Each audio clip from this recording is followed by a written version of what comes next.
Marina es subsecretaria de Reforma Institucional y Fortalecimiento de la Democracia del Gobierno Nacional, y tiene una vasta formación acá y en el exterior, y bueno, simplemente eso. El procedimiento es el mismo de siempre. Puede tener un poco más de tiempo, desde luego, Marina, por la ausencia de los otros dos invitados. Y luego, bueno, abrimos los comentarios o preguntas o lo que sea de ustedes, ¿no? Eso nomás. Adelante. Bueno, gracias. El problema lo tengo yo, que ahora tengo que alcanzar las expectativas. Bueno, primero, yo soy subsecretaria de Reforma Institucional, pero lo que voy a hablar acá no es la posición del gobierno.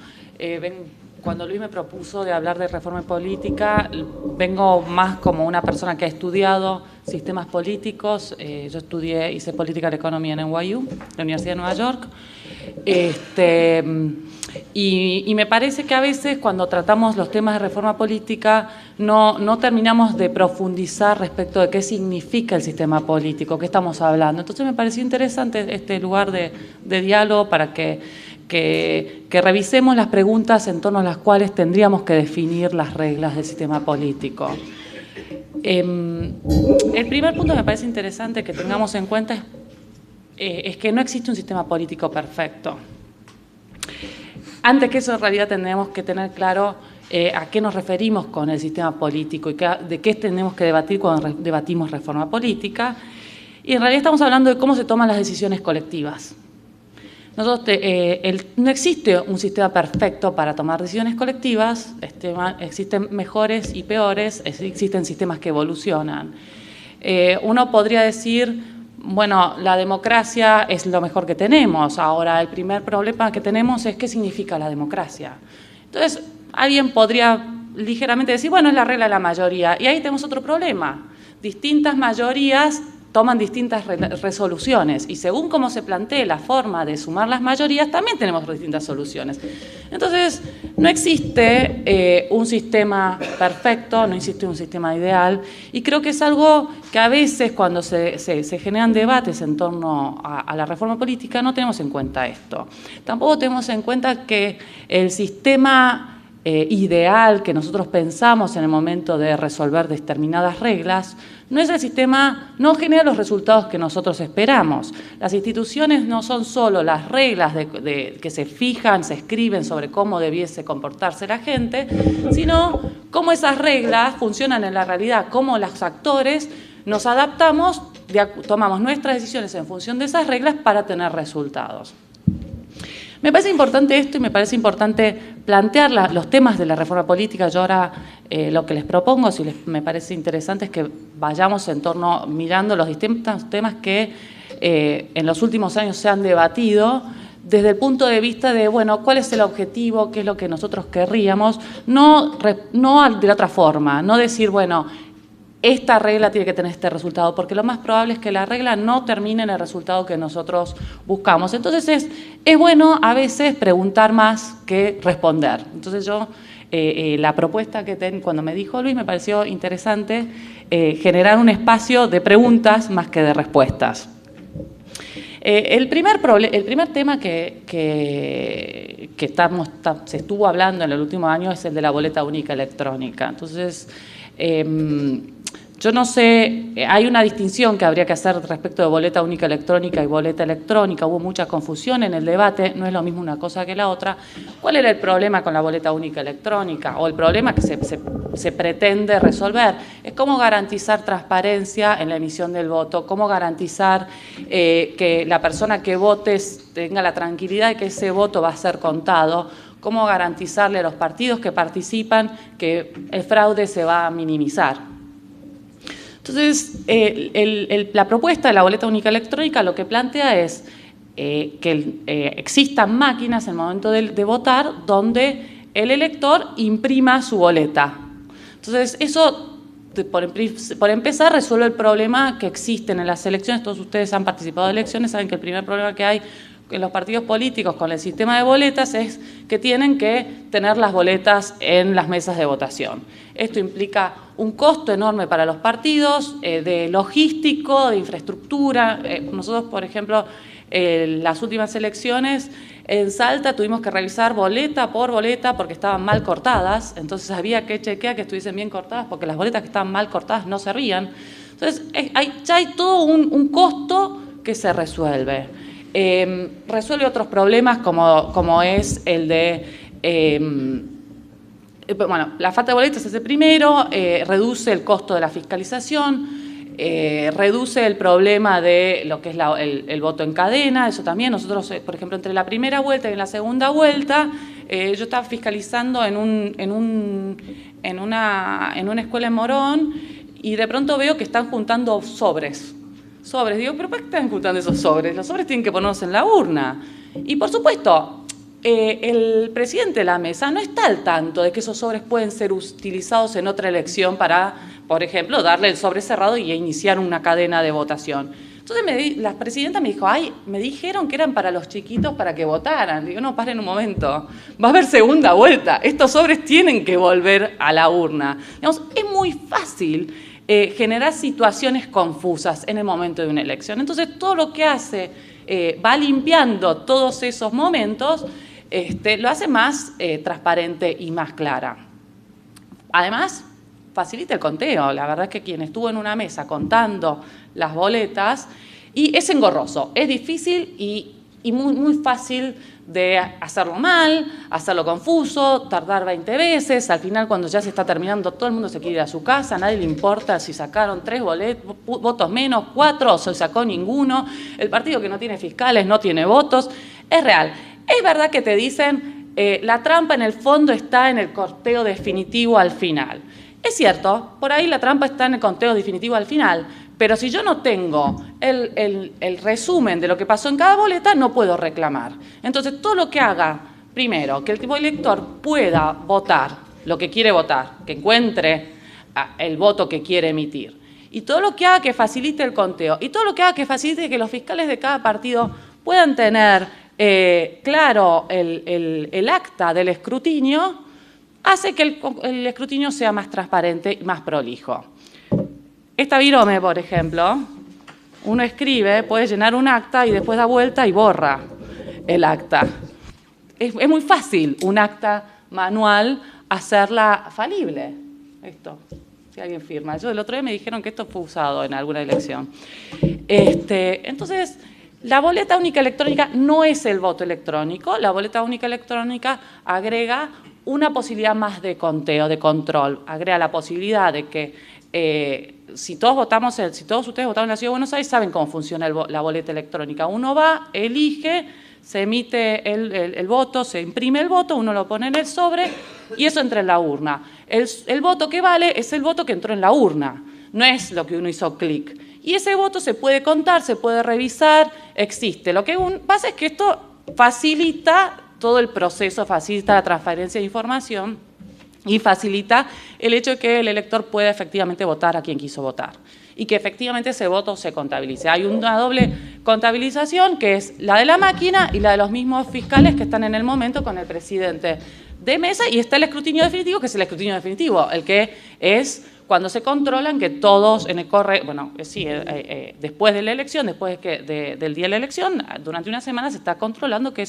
los votos que hayan llegado se hayan registrado los votos que efectivamente fueron. Y cuando hay algún partido que tiene algún reclamo, lo puede hacer. Es mucho más fácil cuando tiene las actas. Volvemos a los mismos. Los que hemos estado el día de la elección corriendo atrás de los fiscales y de los presidentes de mesa para que nos firmen un acta, sabemos lo engorroso que es y lo difícil que es estar viendo a ver en el pizarrón que se votó, que no se anotó, estar anotando y no perder los votos. Y la verdad es que se diga lo que se diga, la fiscalización es fundamental. Yo estoy convencida que parte del resultado de las últimas elecciones tiene que ver con la movilización que hubo de fiscales, especialmente en el conurbano, y estoy convencida de que lo que sucedió en Tucumán antes de las elecciones nacionales, lo que sucedió en las elecciones en Tucumán, tuvo un impacto muy fuerte en la sociedad argentina de concientizarla de lo importante que era cuidar el voto. Yo nunca, en todos los años que he hecho política, vi la movilización, la cantidad de fiscales que habían en el conurbano en la última elección. Yo creo que eso impactó mucho. Yo estuve el día que C5N estaba diciendo a las 6 de la tarde que había ganado Scioli, cuando nosotros teníamos todas las boletas, todas las filas de gente en Moreno, en Morón, en Merlo, en distintos lugares que estábamos fiscalizando, que todavía no había terminado de votar, cuando los fiscales de otras fuerzas nos decían no podemos creer la cantidad de fiscales que tienen, todos nos daban por ganados a nosotros, cuando sabíamos que todas las bocas de urna, porque uno habla con periodistas, habla con distintas personas que tienen acceso a bocas de urna de otras fuerzas, y daba que había segunda vuelta, y en televisión se estaba planteando un escenario distinto. Yo creo que fue fundamental la fiscalización para que se supiera que los votos iban a ser controlados y había control de los votos. Entonces, la boleta única electrónica favorece la transparencia, favorece la claridad, favorece esto que se pretende, que es que la persona que vaya a votar sepa que su voto va a estar contabilizado. El segundo punto, yo perdí ya los tenía todos, bueno. El segundo punto que siempre se habla, bueno, que se está hablando recientemente es el de las PASO, el de las primarias, si debieran haber o no debieran haber primarias obligatorias.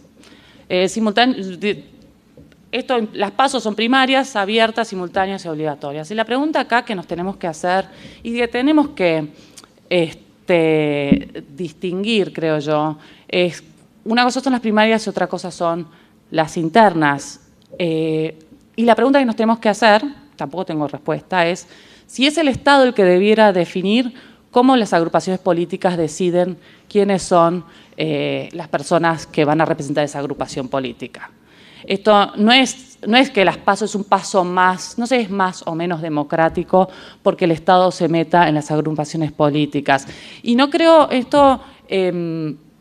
es algo que es más profundo que cuántos salen las PASO. Si las PASO supusiésemos que fuesen necesarias, el costo para garantizar el sistema democrático, el costo de las PASO no tendría que ser definitorio de si hay pasos o no. Yo creo que la pregunta que nos tenemos que hacer es más profunda, ¿le corresponde al Estado tener incidencia sobre las reglas con las cuales cada agrupación política, cada grupo de personas que se quiere presentar a una elección, tiene el Estado que definir de qué modo ese grupo de personas que se quiere presentar a la elección tiene que resolver cuál es su candidato? Digamos, ¿es democrático que el Estado tenga que definir las reglas por las cuales una agrupación política define quién es su candidato? Digamos, esa es una pregunta que yo dejo abierta, después estaría bueno que tener un poco el diálogo, ¿no?, con todos ustedes. Pero a mí me parece que lo fundamental de las PASO es eso. Esto no tiene nada que ver con que si uno cree que es bueno que se resuelvan las agrupaciones con internas o no. O sea, uno podría estar con una agrupación donde prefieran que no haya internas y por eso no se pueden presentar a elecciones. O uno puede querer estar en una agrupación que tenga internas o que las tenga, que se resuelvan de determinado modo o determinado otro. Después uno puede resolver cómo tienen que ser las internas, que si hay internas si hay un esquema de internas se tiene que cumplir, si las reglas se tienen que cumplir. Volvemos a lo mismo, no hay una respuesta última a cuál es la regla ideal.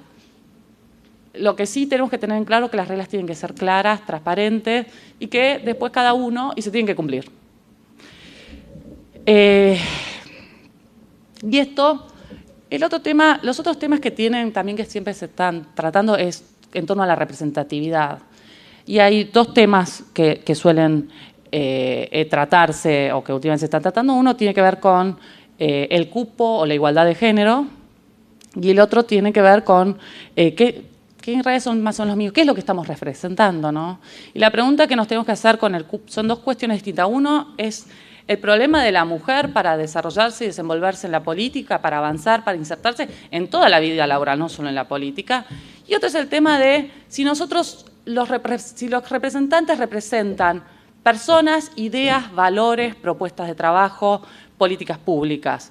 Entonces, si lo que pensamos es que los representantes representan ideas, valores, propuestas, no debiera, en teoría al menos, ser un tema el que sean mujeres o varones. Yo entiendo, y eso es un tema que a veces, y siendo mujer es difícil plantearlo, porque la realidad es que a las mujeres nos resulta mucho más difícil participar en política. Pero nos resulta mucho más difícil participar en todo el mundo laboral. Entonces, por ahí, el foco que tenemos que poner es más en cómo le damos más poder a las mujeres real, cómo las ayudamos a que puedan desarrollarse, a que puedan ir y pelear un espacio. Y vinculado con esto, tiene que ver otro tema de la representatividad que también en este momento no se está debatiendo, pero es otro de los temas que se debate, es si las elecciones tienen que ser representativas o por distritos uninominales. ¿Y cuál es la diferencia entre una cosa y la otra? Las que tienen distritos uninominales hay más relación entre quien es elegido y la gente que lo vota. Además son más baratas para quien tiene que hacer una campaña, permiten la participación, son más abiertas a que participen gente con menos estructura que las representativas. Entonces nosotros, por un lado, tenemos un sistema que a nivel local es representativo, con sistema de listas, pero por otro lado decimos esas listas tienen que tener cupo, porque si no las mujeres no tienen participación. Que ojo, nosotros aceptamos eso, puede un día resolverse que se necesita un cupo de otra cosa, no solo de mujeres. Y hay sistemas que pueden plantearse, nosotros no representamos ideas, valores, representamos tipos de personas, tipos de profesionales, o representamos corporaciones. Podría plantearse también, es un sistema, y también podría ser un sistema democrático que decimos hay cupos para las distintas agrupaciones, para las distintas características, corporaciones. Digamos, vuelvo a lo mismo, yo no estoy diciendo que una cosa u otra sea buena o mala, estoy simplemente planteando preguntas que nos tenemos que hacer cuando defendemos una posición u otra. Y el tema, por ejemplo, uno podría pensar, bueno, un sistema uninominal permite que una persona le resulta más fácil la identificación entre el elegido y quienes eligen. Tal vez, no sabemos, pero tal vez en un sistema uninominal también sería posible para algunas mujeres que están dispuestas a levantar un micrófono y hablar, hacerse conocidas. No dependen de quién selecciona la lista, por ejemplo. Podría ser. Esto es todo hipotético, como les decía, son más preguntas que respuestas, ¿no? Y el otro tema bueno, con respecto al sistema uninominal y al sistema representativo, nosotros a nivel nacional tenemos un sistema de distrito único y por eso tenemos a veces el conflicto que tenemos que en las elecciones intermedias hay multiplicidad de partidos y en las elecciones presidenciales hay una tendencia al bipartidismo. Esto es así en todo el mundo. El sistema uninominal, de elecciones uninominales, de distrito único, lleva a la división entre dos grupos, la gran diferencia entre un sistema y el otro es que cuando son uninominales las alianzas se hacen antes de las elecciones y cuando no son representativas las alianzas son después de las elecciones. Vuelvo a lo mismo, no es que hay un sistema ideal, de acuerdo al sistema los actores nos vamos a ir adaptando y formando. Algunos armaremos las alianzas antes con un sistema, con otro sistema hacemos las alianzas después. No es que existe un sistema claro que resuelva, porque es una interacción entre las reglas y cómo nos vamos adaptando a las reglas. Cuando a veces dicen Donald Trump ganó las elecciones por el sistema que hay, yo creo que no es así. Creo que probablemente con otro sistema electoral la estrategia de campaña de Donald Trump hubiese sido distinta y probablemente hubiese sido también efectiva. Así que no es que el sistema determina, el sistema influye, pero las personas nos adaptamos, ¿no? Y por ahí lo que influye es en la forma en la que nosotros actuamos en función de las reglas que existen. Pero lo importante es que las reglas sean claras, transparentes, iguales para todos. Creo que eso es fundamental para que estemos todos en igualdad de condiciones al momento de competir, ¿no? Y el otro tema que también genera debate es el tema del financiamiento de las campañas políticas y básicamente si las campañas políticas se tienen que financiar con el Estado o si la tienen que financiar los privados o si tiene que ser intermedio. Y acá hay la gran pregunta que es, ¿la plata sigue a los votos o los votos siguen a la plata? Porque esto es lo que nos decimos. Bueno, quien dice no tiene que haber financiamiento privado, plantea, bueno, si no tengo plata no logro los votos. Pero la realidad es que hay estudios que empiezan a ver, bueno, los votos siguen a la plata o la plata sigue a los votos. Los que están dispuestos a financiar campañas ponen la plata en la gente que puede ganar o se gana porque se le puede la plata. Probablemente haya una retroalimentación, pero lo cierto es que quien no tiene posibilidad de ganar las elecciones tampoco tiene posibilidad de que le pongan plata para financiar ninguna campaña. Así que no es blanco o negro y probablemente también tenemos que volver a preguntarnos qué legislación es posible. ¿Es posible evitar que haya financiamiento privado? La realidad es que cuando se prohíbe el financiamiento privado de las campañas, lo que es la propensión es a que el financiamiento privado existe, pero sea en negro. Es como cuando se prohíbe la compra de dólares. Yo no voy a preguntar quiénes compraron dólares o no cuando estaba prohibido, pero probablemente todos conocemos a alguien que compró dólares cuando estaba prohibido comprar dólares. Hay cosas que no se pueden prohibir, se va a encontrar la vuelta. Entonces, las reglas, también como pensamos en reglas, tenemos que pensar en reglas que se puedan cumplir. Entonces, creo que lo importante también en este tema es que veamos de qué modo es transparente el financiamiento. En Estados Unidos, por ejemplo, hay una página donde está los aportes de todas las empresas y los privados a los partidos políticos. Y lo interesante es que las principales empresas aportan lo mismo a uno y al otro. A los candidatos que pueden ganar elecciones, todos le aportan, porque todos quieren quedarse tranquilos, que nadie les diga no me aportó. O sea que finalmente tampoco es algo que es blanco o negro, digamos, las campañas políticas la termina financiando la sociedad, la democracia en ese sentido cuesta más por ahí, probablemente el sistema monárquico. Siempre uno tiene que mirar desde dónde evoluciona, ¿no? Siempre cuando uno piensa en la democracia no es ideal, pero tenemos que recordar de dónde venimos. Y dónde venimos era de un sistema donde quienes tenían más, tribal, de peleas entre personas que agarraban las armas. ¿Cómo se cambiaba el gobierno? Cuando había un grupo de gente que no estaba de acuerdo con un gobierno, hacía una revolución, sacaba al que estaba en el poder, lo cambiaba y él decía, ahora el rey soy yo y yo les garantizo protección a todos ustedes. Casi un sistema mafioso, digamos, venimos de eso. Y les cobro impuestos, así funcionaba.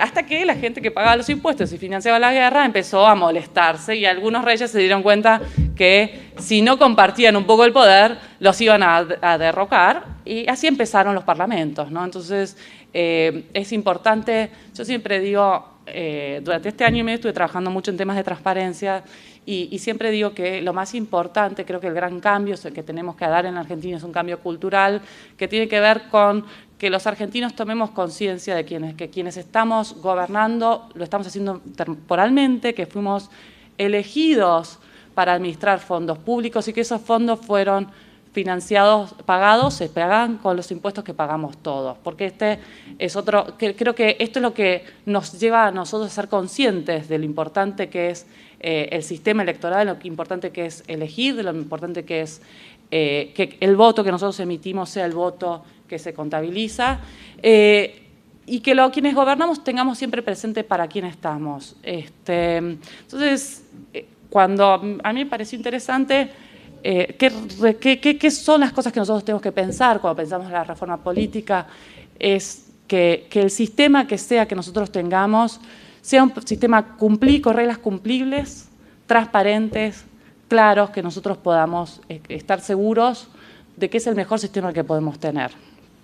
Me gustaría ahora que... Bueno, me pareció muy interesante.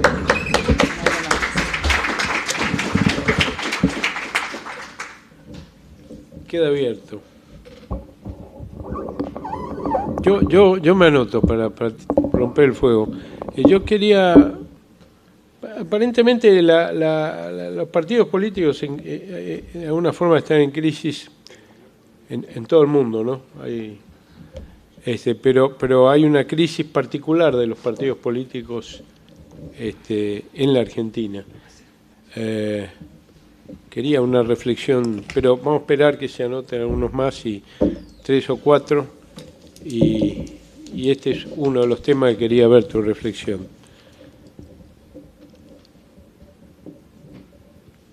¿Quién?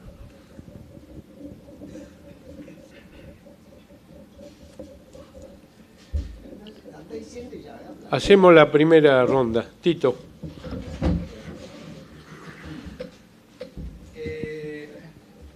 Voy a evitar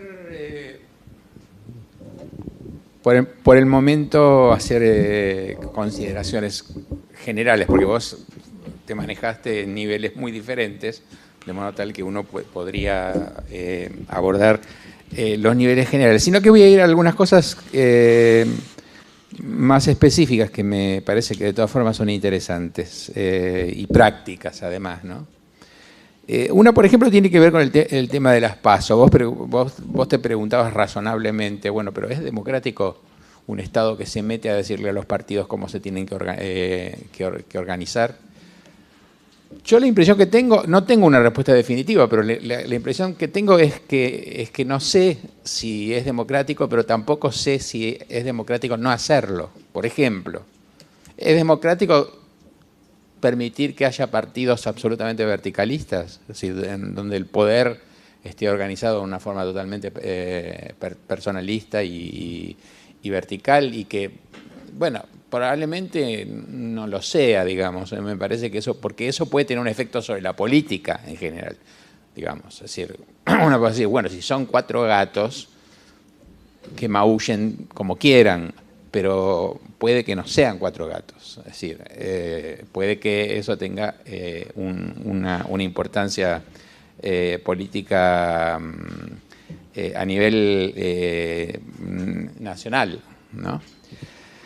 Respecto al tema de los cupos femeninos, yo la verdad me gustaría discutirlo eso porque, bueno, evidentemente es otro problema que no tiene solución, digamos, una solución definitiva. Yo soy absolutamente a favor de que haya cupos femeninos. No me importa que el hecho de, bueno, sí, pero lo que pasa es que a las mujeres en realidad es mejor que empoderarlas, hacer, digamos, lo posible para entre todos, incluyendo las mujeres, las empoderemos y puedan tener... Más allá de eso, a mí me parece que esas cuestiones nunca tienen una solución ideal, una solución ideal, pero me parece que está teniendo un efecto importante. Me parece que está teniendo un efecto importante. Así como está, digamos, el panorama, digamos, de la política argentina, que es una porquería, por lo menos en ese aspecto está cambiando y para bien, digamos. Así como en Brasil uno podría decir, bueno, cupos para chicos de color en los colegios. Hay interminables debates.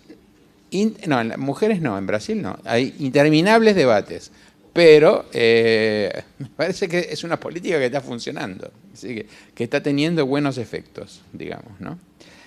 El tema del sistema uninominal, ¿no te parece que el problema que tiene, entre otros, es que localiza mucho la política? O sea, que la hace muy local, digamos, demasiado local, y que por otra parte, al mismo tiempo, el sistema uninominal puede hacer que el que gane todo, digamos. Un sistema uninominal, por muy poco, como sucede en Gran Bretaña, por muy poco, por ejemplo, puede quedarse con todo, digamos. Claro, ahí tenés un gobierno fuerte, ¿no? Un parlamento mayoritario en el cual los que tienen que gobernar no se preocupan. Bueno, pero, digamos, me parece que... Y el financiamiento privado en negro, bueno, sí, pero me parece que ahí es una cuestión también de cantidades, es una cuestión de, bueno, ¿cuánto? Por decir, si vos tenés un financiamiento, si vos prohibís ponés cupos máximos de financiamiento, va a haber financiamiento en negro, seguro, pero me parece que le ponés un coto determinado, no es lo mismo que no haya, o sea que... lo dejes por la libre, digamos, ¿no? Bueno, es eso. Carlos. Sí. Supongo que la nómina de preguntas que hiciste no excluyen otras. No. En la Argentina, donde el voto es obligatorio, ¿se sanciona a alguien por no votar? Porque el sábado a la tarde, en la que creo es la mejor audición política que se transmite en la Argentina, que es Los Viejos Vinagres, entrevistaron a un experto chileno en política, Garretón, y dijo que en la última elección municipal votaron en Chile el 35%. Y eso se debe a que el voto no es obligatorio. Sabemos que en Estados Unidos, tradicionalmente, del padrón votará entre el 30 y el 40%, no de los inscriptos, sino de todo el universo que puede participar. En Europa está siendo muy bajo también la participación. En las elecciones francesas fue baja. La Argentina estamos siempre pivoteando en torno del 80%.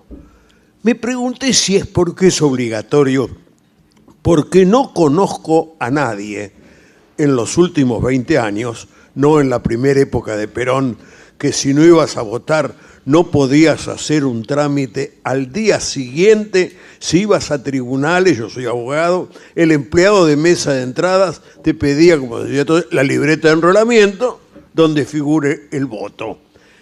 Yo no creo que a nadie se le exija y a nadie se le sancione. A lo mejor hay un temor de que lo pueden sancionar. Mi impresión es que acá la gente vota porque le gusta votar y no es porque haya pocas elecciones, ¿no? Las PASO, las otras, etc. Segundo, el cupo femenino. Tito no le gustó que yo dijera lo de las mujeres en Brasil, pero me ha tocado en una visita que hice a Brasilia entrar a la cámara baja. Pero muy pocas mujeres, muy pocas mujeres. En el socialismo de Cuba, en todo el elenco gobernante no hay una mujer. Doy esto como ejemplos al azar. Me da la sensación que en la República Argentina no es el lugar donde estábamos más compelidos al cupo, porque me parece que en absolutamente todos los órganos representativos hay una cantidad muy importante de mujeres. Eso es todo.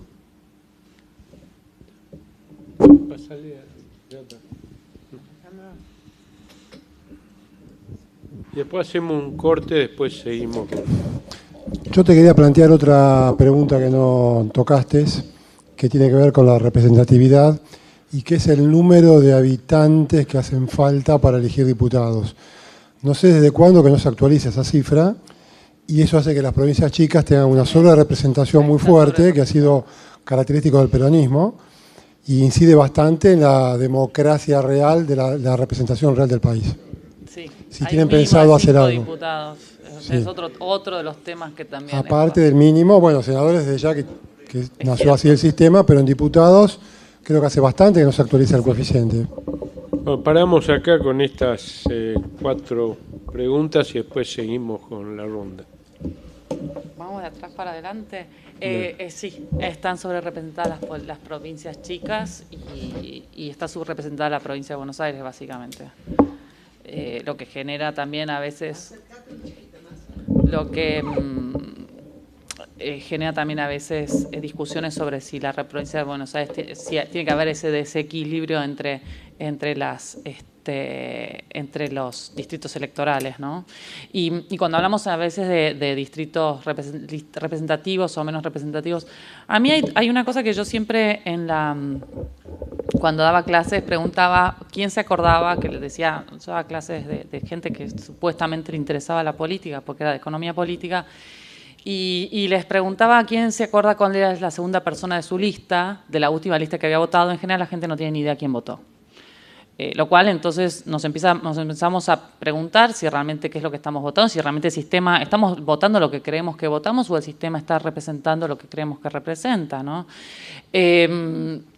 Y eso, digamos, en la provincia de Buenos Aires, en la ciudad de Buenos Aires, en Córdoba, en Mendoza, las provincias grandes, eso tiene incidencia, pero si uno empieza a mirar las provincias chicas, la verdad es que siempre votan 1 o 2 diputados, 2, 3 diputados, es más fácil la identificación. O sea que en realidad el problema a veces de la representatividad o el accountability, el hecho de que quien está representando tenga en mente para quién está legislando. Porque, hagamos un paréntesis, el problema acá es, bueno, cómo se conforman las listas, quién es que define las listas. Si hay una persona que es el dirigente de un partido, o quien encabeza la lista, quien resuelve cómo se conforma la lista, en realidad las personas que participan de esa lista responden a esa persona y no al electorado. Ese es el gran problema de los sistemas representativos. Es como, y tradicionalmente en la Argentina, que pasa, hay mucha influencia de los poderes ejecutivos provinciales en la definición de las listas.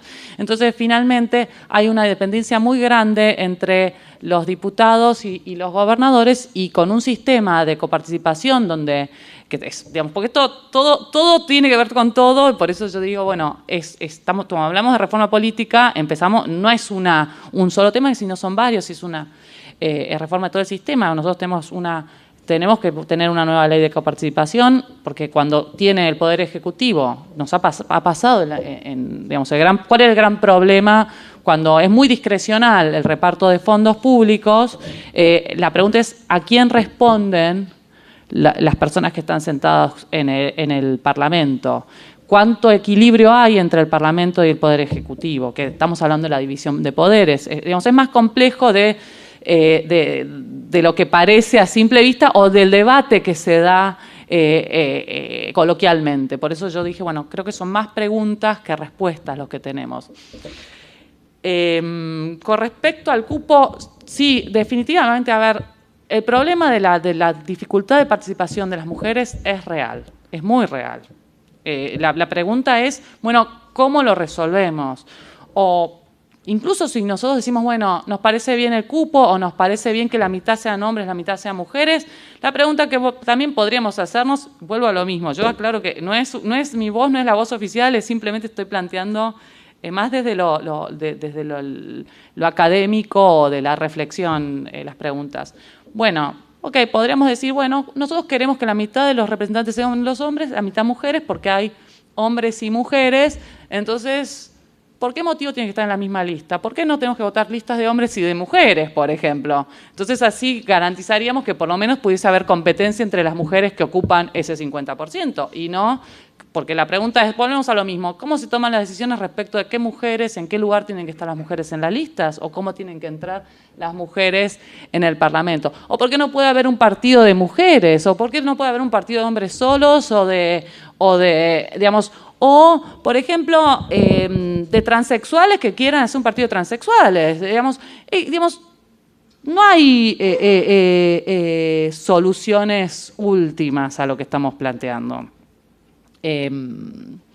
Por eso a mí me pareció interesante pensarlo más desde lo teórico que desde la práctica, porque bueno, me parece que esto es lo que nos permite reflexionar y pensar realmente de qué estamos hablando cuando hablamos de estos temas. Con respecto a la obligatoriedad del voto, sí, me olvidé de ese tema, pero bueno, eran muchos temas. Cuando yo estaba estudiando en Estados Unidos, un profesor que les contábamos, era otro argentino y yo, le decíamos no, porque en Argentina el voto es obligatorio, que para los americanos es una aberración. Entonces me dice, ¿pero hay sanción? Y me dice, porque si hay sanción, no es obligatorio, efectivamente. Y yo también creo que cuando vota la gente, vota en Argentina, va porque quiere votar. Por lo menos en las últimas elecciones. De hecho, cuando no quiso votar, no votó. Y esto tiene que ver con la crisis de los partidos políticos y todo el sistema político que viene desde hace muchos años. el sistema político implosionó en la Argentina, dejó de representar a la gente y la gente reaccionó. Y yo creo que ha estado evolucionando mucho, la sociedad argentina evolucionó mucho desde que volvió la democracia. Pasó de un momento de mucha euforia, hubo partidos, mucha movilización, después dejar que las cosas pasen. A principios del 2000 estalló, la gente reaccionó de una manera poco constructiva, y ahí Esteban Echeverría también, cuando inauguran el Salón Literario, dice una frase que a mí me quedó muy, muy presente, decía: hemos sabido destruir, ahora hay que construir, los bárbaros también talan. Y yo siempre sentí en ese momento que la sociedad argentina había destruido lo que había sin ser consciente de que había que construir algo. Y le llevó tiempo, y creo que está empezando, ha aprendido, y lo que pasó en los últimos años de que se generara un partido político, que las fuerzas políticas buscaran la manera de conciliar, de buscar acuerdos, que los argentinos hayan dicho: hay que participar, hay que fiscalizar, hay que tener conciencia. Yo espero que la sociedad argentina no pierda esa conciencia de que es importante tener en cuenta qué es lo que están haciendo quienes están en el gobierno, quienes estamos en el gobierno. Vuelvo a lo mismo. Yo creo que una gran diferencia entre nuestro país, entre los países que son más y menos desarrollados, tienen que ver con la conciencia que tienen las sociedades del rol que tenemos los que gobernamos y del deber que tenemos para las personas que nos eligen. La idea está de que estamos temporalmente y que tenemos que actuar siempre teniendo presente para quiénes gobernamos. Y cuando hablamos de sistema político, tenemos que pensar cómo tenemos un sistema que nos acerque mucho más en nuestras decisiones a las personas que nos eligen, a la sociedad en general. Digamos, creo que finalmente lo que estamos hablando es de cómo hacemos para que cuando tomamos decisiones tengamos presente a los argentinos, a los que nos votaron y a los que no nos votaron, ¿no? No somos ángeles, ninguno. Entonces necesitamos instituciones que nos alineen con la voluntad de la gente, y volvemos también a preguntarnos cuál es la voluntad de la gente, ¿no? Entonces, por eso es que tengo más preguntas que respuestas, ¿no? Lo del financiamiento privado-público, yo sigo creyendo que la respuesta sí tiene que haber. Yo, digamos, en lo personal creo que sí tiene que haber financiamiento privado, porque creo que finalmente el financiamiento sigue a los votos y no de la otra manera. Creo que es marginal lo que puede influir. Y lo que decía, cuando es transparente, cuando el financiamiento es transparente, cuando la gente lo puede ver, cuando la gente puede saber quién financia las campañas, finalmente lo que sucede es esto, que el financiamiento le llega a los principales candidatos en forma bastante equivalente, digamos. Todos los que financian las campañas políticas, por las dudas, financian todas las campañas. Eso es real.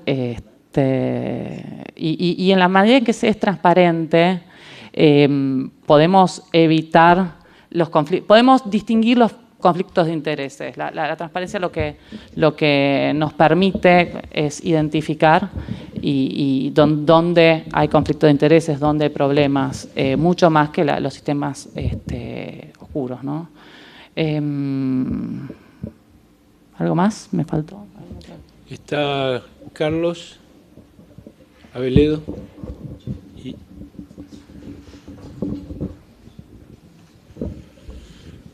Sí, gracias, Karina. Yo quisiera tocar un par de temas yendo a tu primera pregunta, digamos, que luego el que quería decir, bueno, queremos ir a un sistema de democracia, bueno, ¿qué es lo que es la democracia? Entonces te concentraste en el acto de la votación. Hiciste una pregunta respecto de las PASO y luego preguntaste si deberíamos legislar o no. Entonces yo quisiera hacer dos preguntas, o una pregunta que tiene dos ramas, y es lo que hablamos poco hasta ahora es el tema de la participación. Entonces, hay una vía de participación en un sistema imaginario que uno podría decir la construcción de las listas de candidatos tiene mayor o menor participación. Entonces ahí introdujiste la pregunta sobre las PASO. Entonces yo, tomando un poco algo que dijo Tito recién, yo diría, yo estaría dispuesto a decir, está bien, no legislemos si tiene que haber paso, o si tiene que ser de esta manera o si tiene que ser de esta otra manera. Pero sí podríamos decir que los partidos que se presentan a elecciones tendrían que tener algún estatuto sancionado, escrito, que se conozca, y luego que el Estado velara porque ese estatuto se cumple. Entonces uno podría decir, está bien, este lo quiere hacer por asambleas o lo quiere hacer por, ¿no es cierto?, como en Estados Unidos, que algunos estados es por votación, en otros es por asambleas locales, etcétera, pero el reglamento que sea, que se cumpla.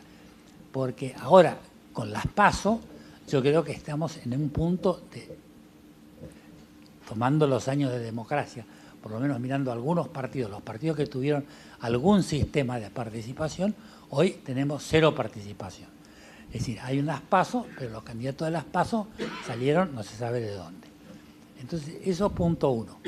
Punto dos, y tomando, digamos, las reflexiones de Guillermo O'Donnell, de la democracia participativa o la democracia delegativa, si solo miramos que democracia es el acto eleccionario, ¿no? Por un lado tenemos toda la parte previa, que es la participación en la construcción de cómo llegamos a que estas personas son las que elegimos, y luego cómo interactúa la sociedad con las personas que hemos elegido. Entonces, tomando de ese punto de vista, uno podría decir, en teoría, y están las objeciones que dijo Tito recién, de que el sistema uninominal por distrito de alguna manera facilita la participación, porque hay una elección distrital para elegir ese candidato y luego hay una relación bionívoca entre el candidato y el distrito, digamos, como es en Estados Unidos o en Inglaterra. Me parece hoy, por ejemplo, si miro las listas de candidatos a diputados en la ciudad de Buenos Aires, que la mayor parte de los diputados en todos los partidos son del centro de la ciudad, digamos. Entonces, los barrios no tienen ninguna interacción y no hay ninguna interacción entre los candidatos y futuros diputados. Y hay países que tienen sistemas mixtos, ¿no es cierto?, que son parte por repartición proporcional y parte por distrito. Pero me parece que de alguna manera habría que velar para que haya una correlación. Y para terminar, digamos, hiciste esta pregunta que le hacías a tus alumnos de si sabían quiénes eran los segundos o terceros diputados en cada lista, y todo el sistema, desde la vuelta de la democracia, cuando elegimos diputados, sobre todo después de la elección presidencial, las intermedias, decimos, esta es la lista de tal o la lista de cual. Y los debates son entre los dos cabezas de lista, ¿no es cierto? Por ejemplo, en estas elecciones, teóricamente, supongamos que en la unidad ciudadana, como diablos se llame, gana la lista de Filmus, entonces pues los debates son entre Lilita y Filmus. Y los dos van a ser diputados, porque ya sabemos que esos dos van a entrar. Es decir, la elección estamos eligiendo entre el tercero de esta y el tercero de esta, o entre el cuarto de esta y el cuarto de esta, y eso nadie sabe quiénes son. Entonces,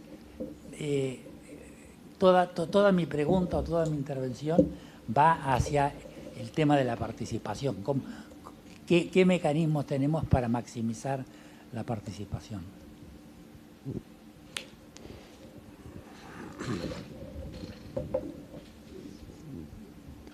Sí, me pareció interesante el pasaje que hiciste de monarquía a democracia. Entonces te quería hacer una pregunta más tal vez de filosofía política, pero en términos de lo que se da en la Argentina o tal vez en Brasil, pero tal vez más globalmente, digamos, en lo que fue la relación entre capitalismo y democracia, ¿no? Entre sistema de producción y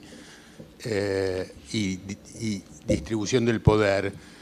¿No pensás que en términos del tema que nos convoca hoy, que es el tema de representación, hay una percepción más bien global de que es demasiado caro el sistema político para el grado de representación que realmente da, y que eso efectivamente, digo, en términos de lo que era el capitalismo que había heredado algunas otras instituciones que le precedían, ¿no? El juez, el médico, digo, los lugares de autoridad. Digamos, la percepción es que todo ha quedado un poco involucrado en que, en definitiva, lo que vende es, digamos, la sentencia se vende, el diagnóstico se vende, la educación se vende. ¿Cómo ves esa cuestión cuando me parece que efectivamente tal vez el costo para la población ahora es demasiado alto de lo que puede llegar a ser visto como una casta más que una clase, ¿no? En términos políticos? Pareciera muy costoso en este balance ese grado de representación, en términos económicos también, ¿no? ¿Y cuál sería la alternativa? No, digo, lo que me parece es que esa crisis de representación se da. Yo no sé cuál es la alternativa, pero pareciera que está un poco en cuestión el costo de la democracia en términos de representación. No digo que haya una mejor, lo que digo es que pareciera que es costosa. Esa crisis, no solo es costosa y que pareciera que el grado de representación que da no es suficientemente adecuado para el costo que tiene. Por lo menos digo que es una percepción, no es que yo estoy diciendo que prefiera otro sistema. Sí, lo que pasa es que, es un costo de oportunidad, por eso pregunto cuál es la alternativa. Y sí, lo que estamos hablando es de cómo obtener finalmente un sistema que acerque, que genere más responsabilidad entre quien es elegido y quien elige, y me parece que tenemos que apuntar a ver cómo hacemos para que sea más responsable, ¿no? Quien es elegido. Creo que de eso estamos hablando cuando hablamos de representatividad, cuando hablamos de accountability, cuando hablamos de responder, de generar mecanismos que hagan que haya un incentivo para que quienes son elegidos respondan a quienes los eligen.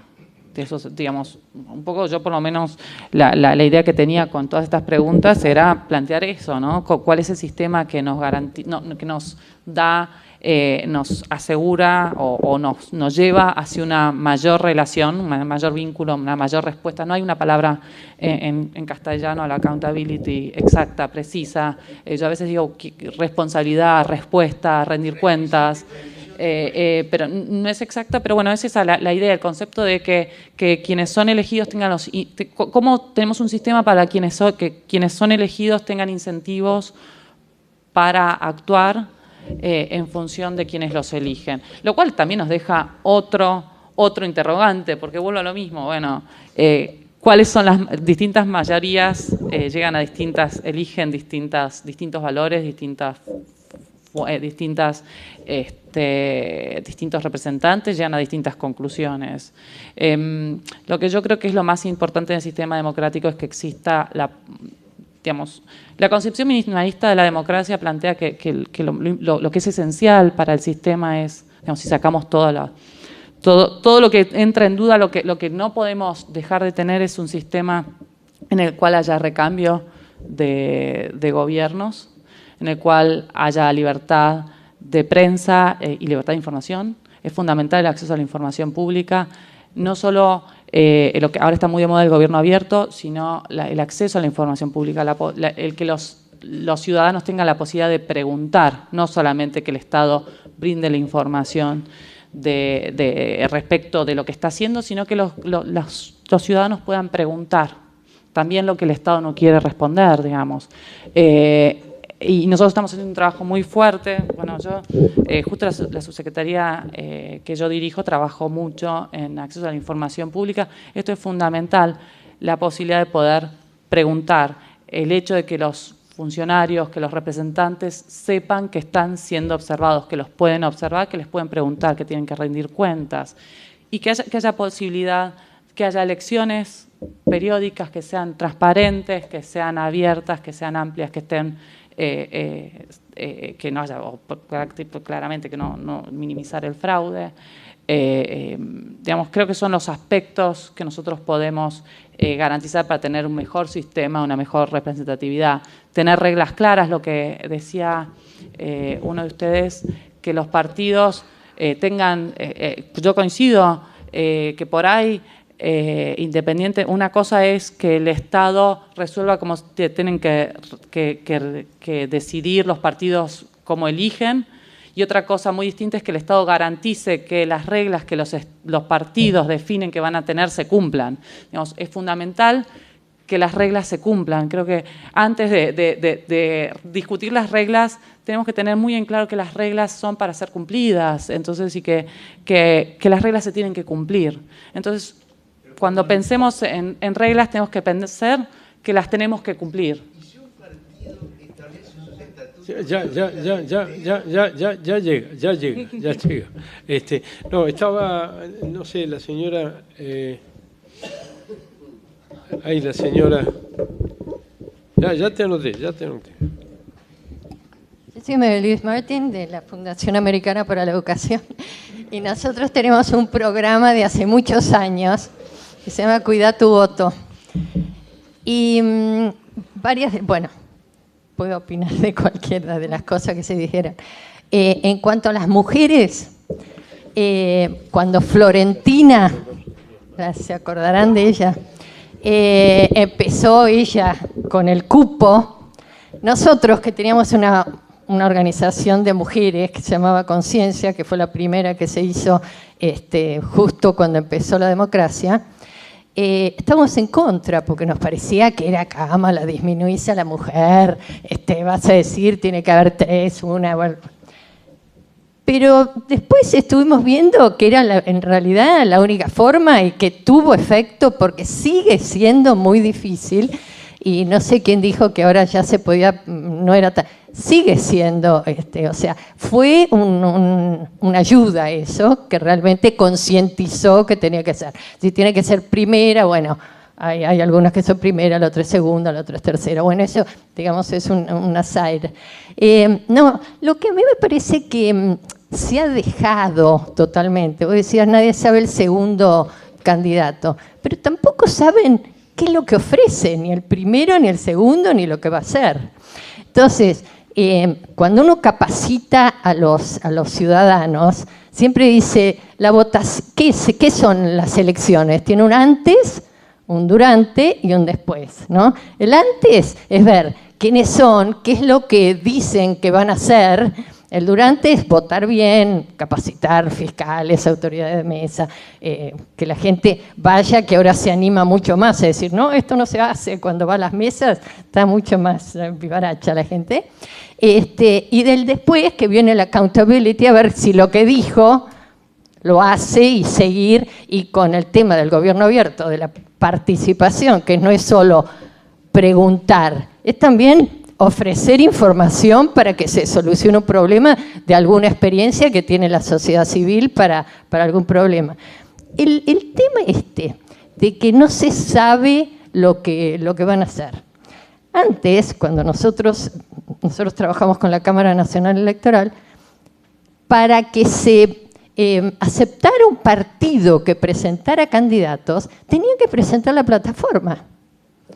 Después ya en plataforma, ¿no? Entonces, lineamientos, después algunas cosas. Ahora ¿qué partido? Pero no hay ninguna plataforma que identifique a los partidos. Eso hace que sea muy difícil para la gente, digamos, decir, bueno, me gusta más esa persona, porque por la cara, por la simpatía, por la forma de vestirse, lo que sea. Y eso yo creo que es algo que no sé si el gobierno actual está viendo de presentar con esto de la reforma política, Pérez o no sé quién, si están viendo esto, a ver si se puede volver a tener lineamientos más claros. Yo creo, ¿no? Está. Hay un montón de cosas, sí. Ya llega, tranquilo. Le toca a Cacho primero y después te toca a vos.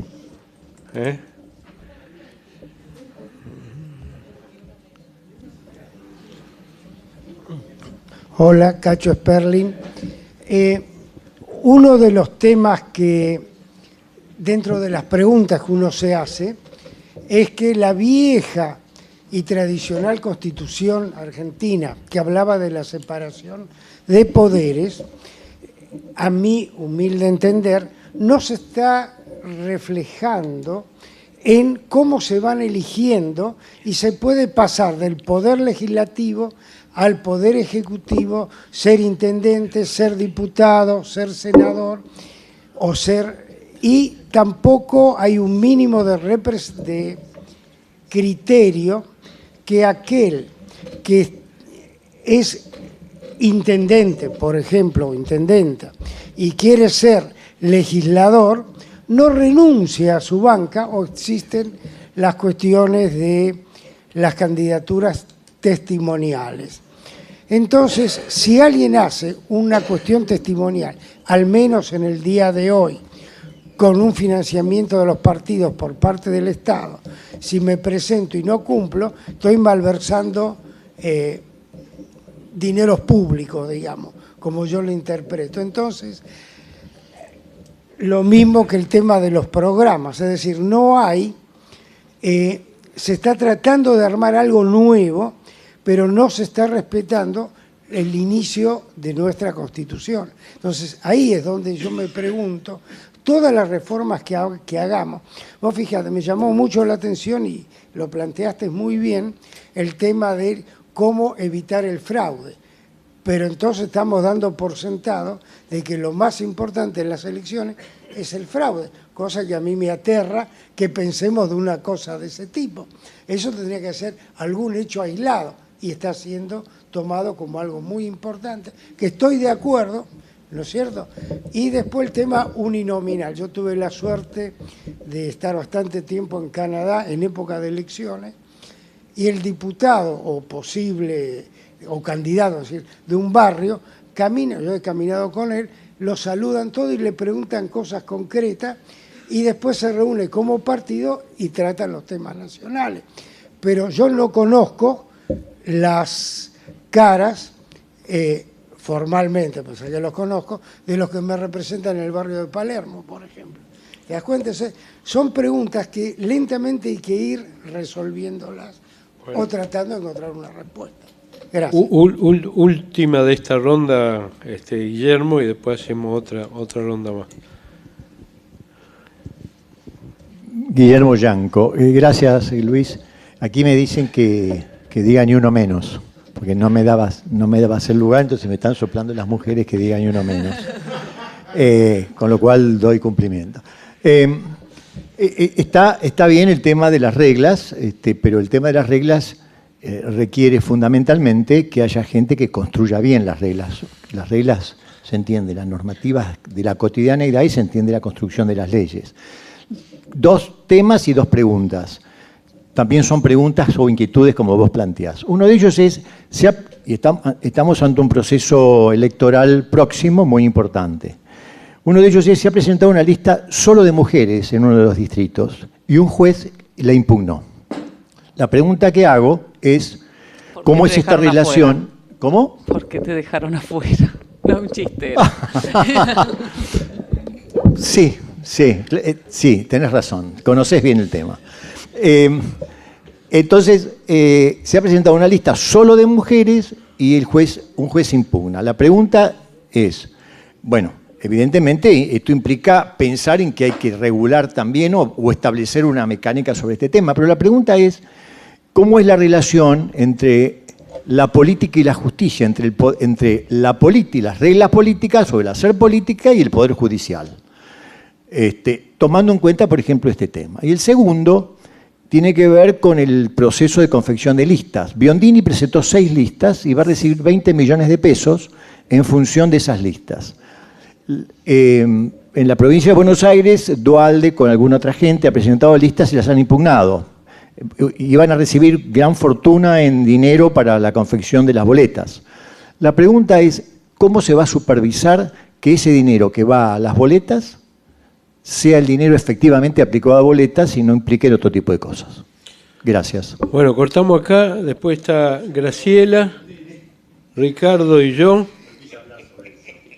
Y, perdón, antes de Ricardo está el señor y Y cortamos acá porque ya se está haciendo tarde, espero que lleguemos. Adelante. Bueno, ya me olvidé todos los temas, pero me acordé de una cosa que es otro de los... Me quedaron muchas cosas afuera, muchos debates que podemos plantear y cada una de estas preguntas generaría un debate en realidad. Una cosa que en la Argentina también se hace mucho hincapié a veces en el tema de la reelección de los legisladores. No sé por qué, nunca entendí por qué está mal visto la reelección de los legisladores. Tiene que ver con, no sé quién dijo que alguien es candidato a diputado una vez, otra vez a senador, otra vez a intendente y todo eso. Hay un trabajo muy bueno de Sebastián Saigué y Mariano Tomasi que justamente compara el sistema legislativo, el sistema político argentino y el norteamericano, y que se llama legisladores amateurs políticos profesionales, o políticos profesionales legisladores amateurs. Y lo que plantea es que en realidad es al revés. O sea, ellos lo que proponen es que en realidad la posibilidad de reelegir de los legisladores hace que existe una carrera de legislación. Entonces, en la medida que pasan los años, los legisladores son más conocidos, son más expertos, son profesionales de la legislación y no de la política, que participan de pocas comisiones y son expertos en los temas de los que participan. Eso le da mayor calidad al Parlamento. Y en la Argentina es al revés. En la Argentina los legisladores suelen como mucho ser reelegidos una vez y después pasan a otro cargo, vienen y están más preocupados por digamos, ser diputado, ser senador, es un paso más en la carrera política, mientras que en los Estados Unidos es una carrera en sí. Y yo nunca entendí por qué está mal visto. Es distinto el tema de la reelección de cargos ejecutivos que la reelección de cargos legislativos. Eso no sé por qué acá está como mal visto la reelección de legisladores, pero bueno, es otra de las cosas que nos tenemos que preguntar. ¿Cuál es el objetivo que tenemos cuando decimos que no tiene que haber reelección de legisladores? Y siempre es visto como algo bueno, yo la verdad es que no entiendo por qué. Otro tema, el tema de la accountability, también genera preguntas y respuestas, y genera más dudas.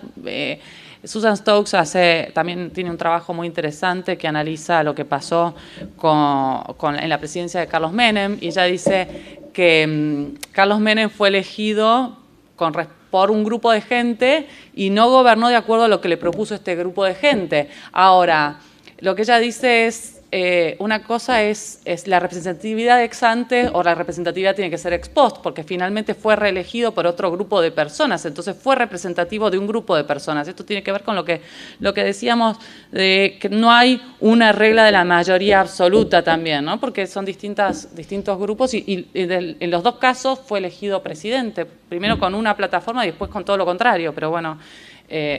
También la pregunta que se hacía Susan Stokes es, ¿podemos decir que no fue representativo, no representaba a una mayoría? Representaba una mayoría, pero no a la mayoría que lo votó, representó a otra mayoría, ¿no? Y entonces el tema ahora, uno de los planteos una de las propuestas que hay ahora es que haya debates presidenciales obligatorios. Y bueno, es bueno siempre que la posibilidad de que la gente pueda ver cómo se elige. Y lo que recuerda cuando se estudia cómo se toman las decisiones, cómo elige la gente, la realidad es que la gente en general, no solo acá, en todas partes del mundo, lo que se toma es atajos. Asocia al candidato con una idea, pero no tiene muy claro qué es lo que piensa el candidato. Cuando uno les pregunta, en general la gente no tiene mucha noción de qué es lo que está eligiendo. Y eso también, volvemos al tema de la obligatoriedad del voto. La pregunta es, ¿tendría que ser el voto obligatorio? Y dicen, sí, porque si no vota poca gente. Y bueno, pero cuando la gente vota en forma obligada es porque en realidad es casi indistinto elegir uno que a otro. Entonces, uno diría, bueno, entramos en otro tema, ¿no? Que también para el debate ¿Es bueno que alguien vote obligado sin tener muy claro qué es lo que está votando? Son preguntas, la verdad es que... O podemos también preguntar, no, bueno, como está obligado, va a preguntar quién es este, quién es el otro, tiene un poco más de idea. La verdad es que yo no tengo respuesta a esto. ¿Sí? Graciela tenía...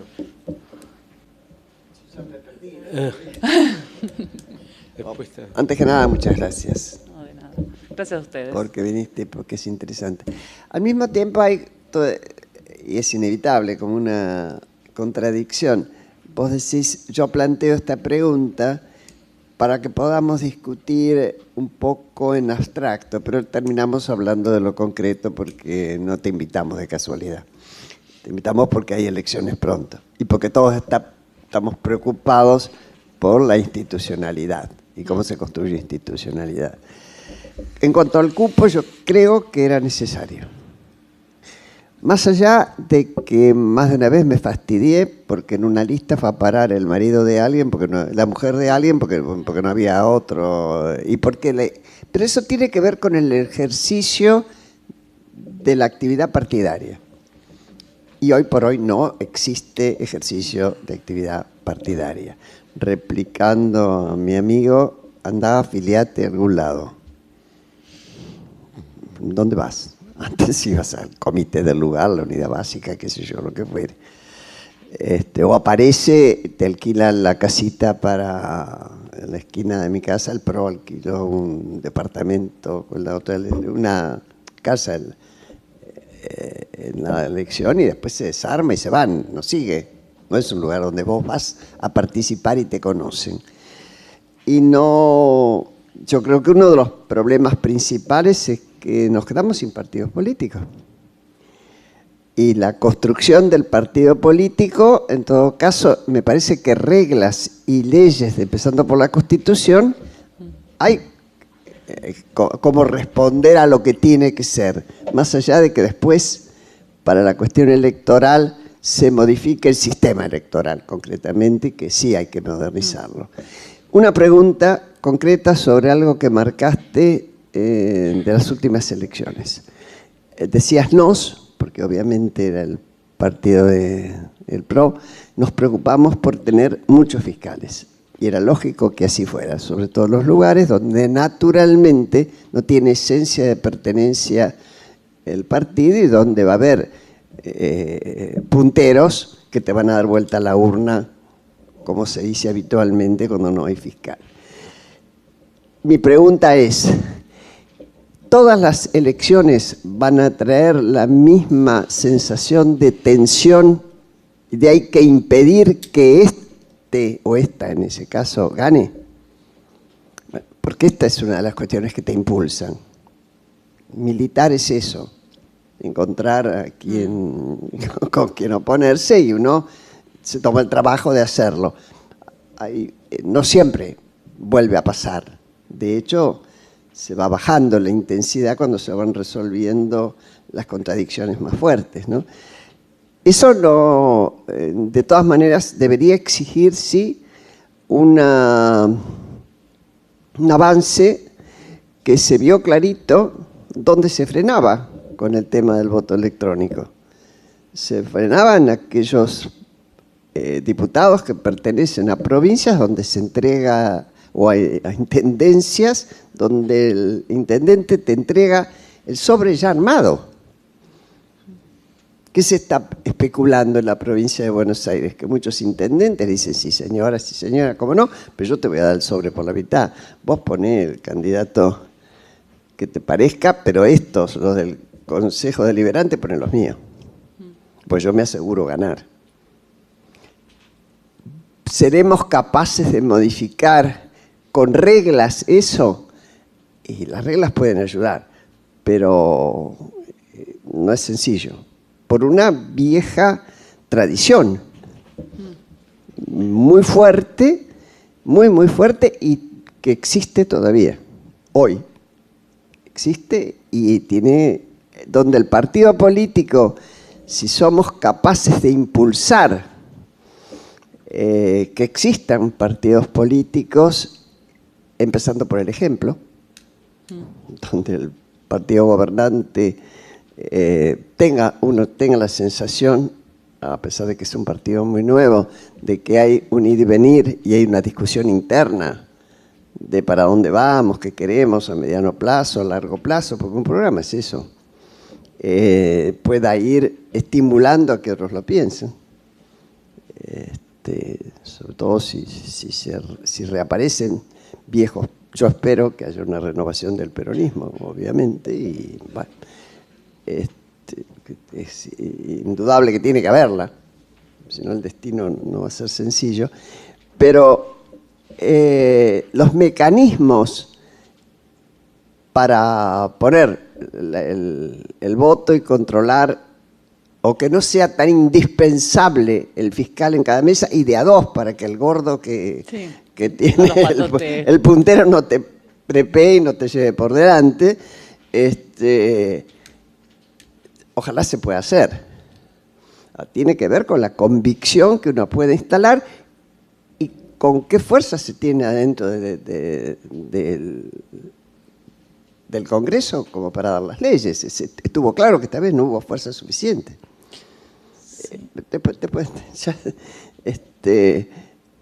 Por último, el tema de los aportes. Yo creo que tiene que ser lo más transparente que se pueda. Me parece difícil que de todas maneras se evite rotundamente el aporte en negro, porque el aporte en negro supone compromiso político. Si no, ¿para qué?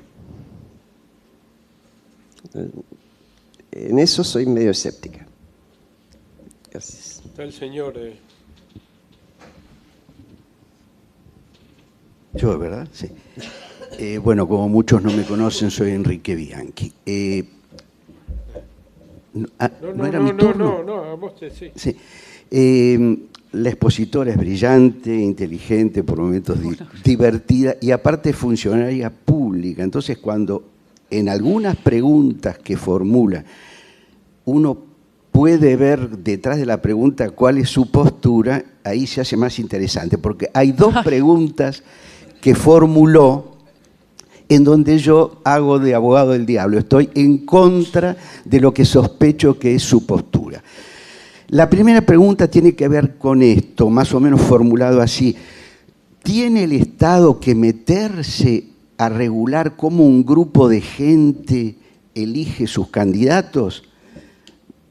Sospecho que ella piensa que no tiene que meterse y yo pienso que sí tiene que meterse, porque ese grupo de gente puede, por ejemplo, hasta estatutariamente determinar que es el líder el que elige los candidatos, o puede también estatutariamente con ese viejo, los conocedores del tema me entenderán, centralismo democrático que practicaban los PC de todos los países, pueden ser que el comité central del país, siguiendo en la época, estoy haciendo historia, las directivas que le venían de la Unión Soviética, determine quiénes son los candidatos. Entonces, no me asegura un buen país que los grupos de personas sean absolutamente soberanos al momento de determinar la forma de elegir sus candidatos.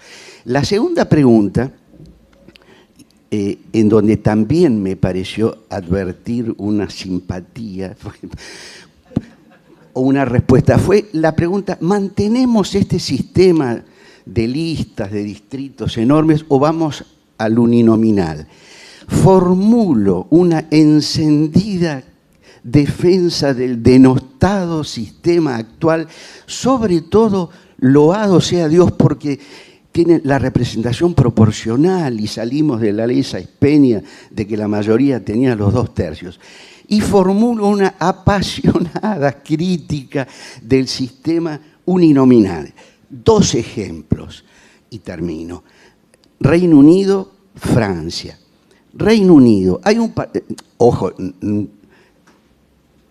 no hago mérito de los partidos que se ven con poca representación parlamentaria, ¿no? De si me gusta o no la ideología que tienen. En el Reino Unido, sí, me gustan los liberaldemócratas y tienen poquísima representación parlamentaria, porque entre laboristas y conservadores se llevan todos. Cuando yo veía en la última elección de dónde salían los pocos tipos o tipas, porque varias eran damas, que iban por los liberaldemócratas, allí venían de unas islitas del norte de Escocia, porque es un sistema uninominal de una sola vuelta. El que gana se lleva todo. El sistema francés es de distrito uninominal con balotage. Pero acá también, si uno ve el Parlamento, para los que han seguido la elección francesa, y pienso que todos la hemos seguido, tanto la presidencial como la legislativa, el Parlamento francés es muy poco representativo. El Frente Nacional, ojo, no tengo la menor simpatía, pero es una fuerza importante, tiene 8 diputados. Tiene 8 diputados. Es decir, y Macron, con buen tino en la campaña electoral, y ahora Edouard Philippe, el primer ministro, lo ratificó, dice, vamos a poner una dosis de proporcional. Entonces, no me gusta el uninominal. Perdón. Ricardo. Ya. Todo llega.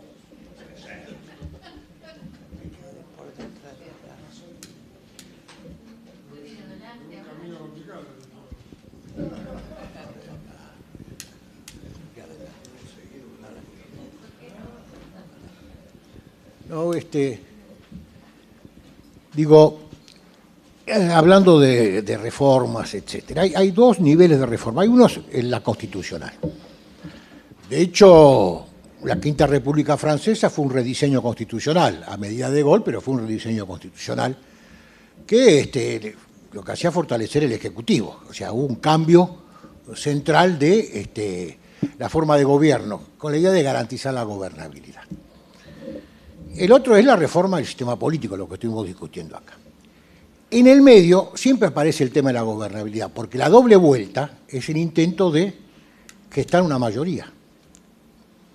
Antes no existía doble vuelta, ganaba el que tenía más votos. La doble vuelta es el intento de gestar una mayoría.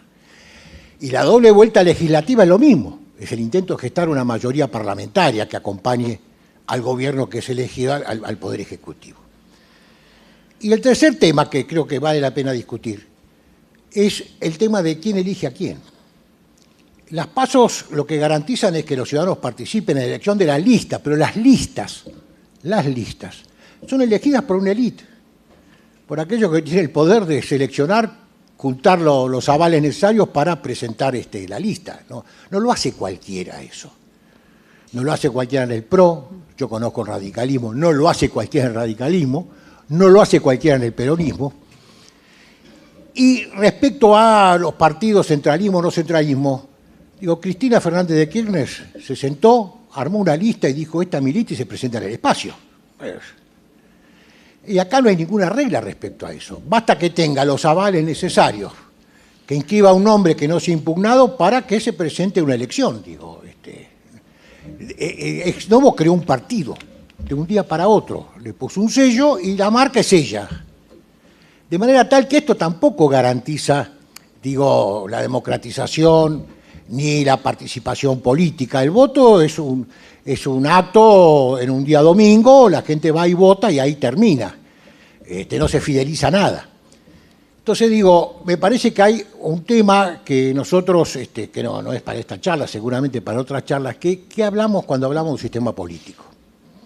Porque hasta ahora estamos hablando de temas instrumentales, de cómo se vota, cómo se elige, ¿correcto? Cómo se garantiza la transparencia, cómo se financia una campaña política, pero eso no resuelve los problemas. La gente elige aquello que, después el voto mayoritario decidirá la preferencia, pero las listas han sido conformadas por aquellos miembros de la clase política, sin consultar a nadie. Después lo ponen al referéndum el voto de la sociedad, que es acá obligatorio, y que no es tan obligatorio porque siempre hay amnistías. El que no vota no tiene ninguna penalidad y se hay amnistías permanentemente. Nada más que esto.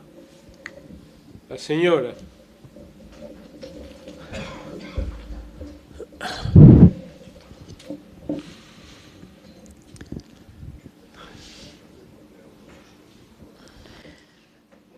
Bueno, muchas gracias. Yo siguiendo la línea que habló Graciela, quiero comentar cómo votaron y cómo votan los argentinos residentes en Italia. Los argentinos residentes en Italia votan con boleta única. La boleta única es una sábana donde están todos con todas las fotos y todos los nombres. Esa boleta la tiene el jefe del fiscal. Entonces, cada persona que va a votar le entrega una boleta y el sobre. Va al cuarto oscuro, pone las cruces donde quiere poner las cruces, dobla esa boleta, la pone en el sobre y eso va a la urna. El día anterior a la votación, por ejemplo, si yo soy fiscal de mesa, tengo la lista de mis electores y me vienen con un paquete con 100 boletas, porque tengo 100 electores. Yo tengo que el día anterior firmar y sellar las 100 boletas. Y tengo que responder cuando termina la elección por las 100 boletas. Si, por ejemplo, votaron 90, tengo que devolver 10 boletas. Si una boleta, a alguien se le cayó un pedazo de pizza y queda la boleta anulada porque está toda engrasada, pide otra boleta y devuelve la boleta engrasada. Y que el fiscal no cumpla con eso porque puede ir preso. Entonces, hay formas de no solamente la boleta electrónica ni cómo votamos acá, sino hay otras formas también que evitan el fraude, porque con la boleta única, con esa boleta única que me la da el fiscal en ese momento y que tengo que poner las cruces, no hay forma de hacer cadena. Lo que pasa es que, bueno, no me preocupan los presos, pero... Espérate que te hago la última yo y después, yo creo ya bien, te tenés para un ratito de conversar. A mí me preocupa la contrademocracia. O sea, los procedimientos y las organizaciones contramayoritarias. Obviamente hay una institucional que es el Poder Judicial, pero además del Poder Judicial hay otras, ONGs particularmente, que dejaron de cumplir su función contramayoritaria en la época de la década hotelera,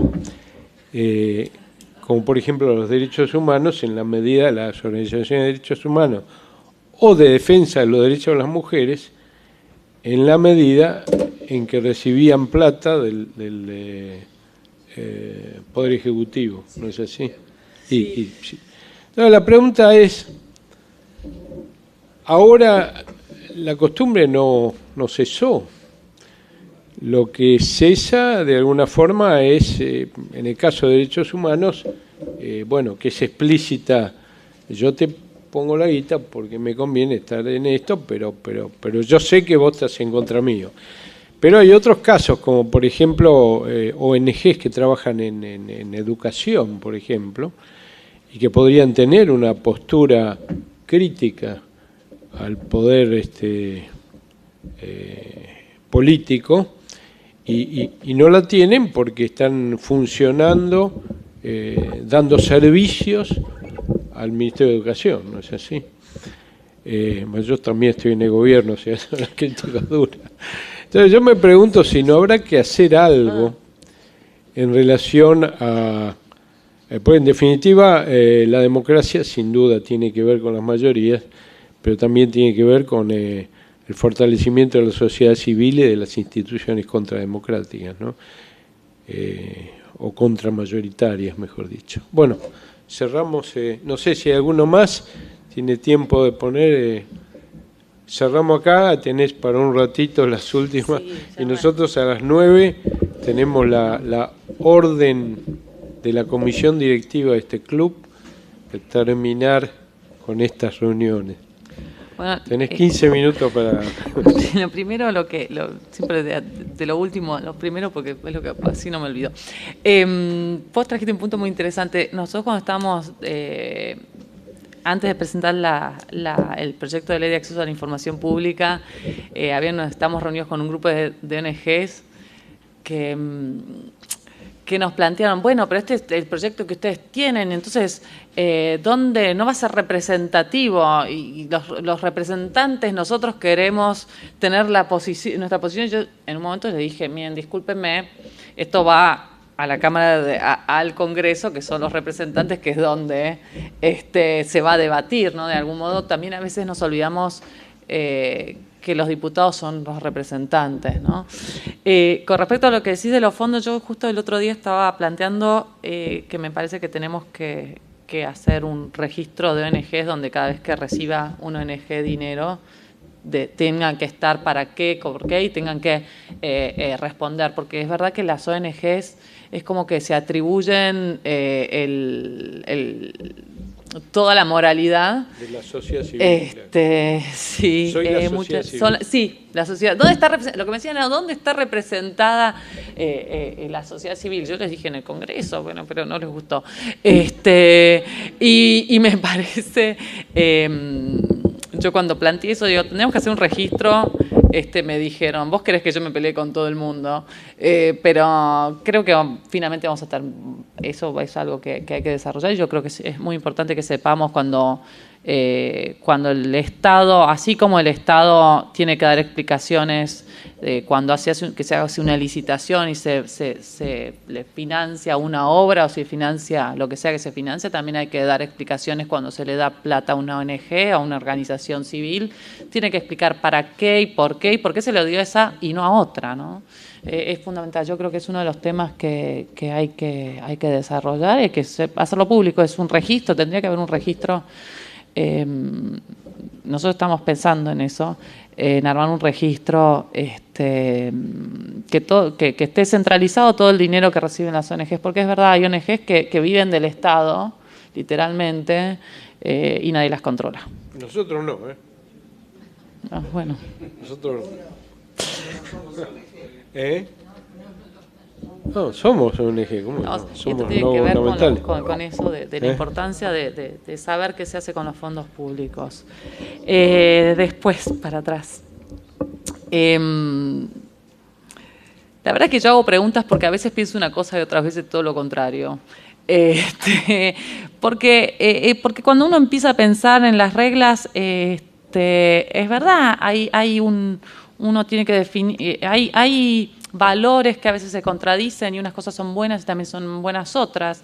Lo del cupo, yo también a veces, por principio estoy totalmente en contra del cupo, de cualquier cupo, pero después cuando veo cómo se dicen, digo, la verdad es que acá no hay mujeres, y otras veces digo, pero al final, ¿cómo se eligen las mujeres? Por eso es que a veces uno dice, bueno, lo importante es que veamos las reglas y cómo cómo funcionan, sí. No solo las reglas, no solo lo que querríamos que resultase, sino lo que resulta. A ver, por ahí sí queremos que hayan primarias, queremos que hayan partidos democráticos, pero por ahí las PASO no nos llevan a eso. Entonces, estamos defendiendo algo que no es lo que nos estamos quedando con la regla y no con el resultado. Y creo que lo que nosotros tenemos que es pensar, bueno, ¿qué es lo que queremos que sea el resultado? Y ver cuáles son las reglas que nos acercan más al resultado, digamos. Yo soy bastante poco... creo bastante poco en que la planificación finalmente resulta en lo que uno quiere. Entonces, porque siempre uno deja variables afuera que inciden en el resultado. Entonces... por eso es que me parece que tenemos que pensar en reglas simples, claras, transparentes, iguales, que se cumplan, sean transparentes, que las hagamos cumplir y que las cumplamos. Entonces, por eso es que planteé más preguntas que respuestas, porque a veces uno quiere que las cosas sean como no son. Y entonces creo que también tenemos que tener eso presente. Y ahí había un montón de preguntas que me las olvidé. Me olvidé, de verdad me olvidé, no sé. ¿Alguien se quedó con alguna pregunta?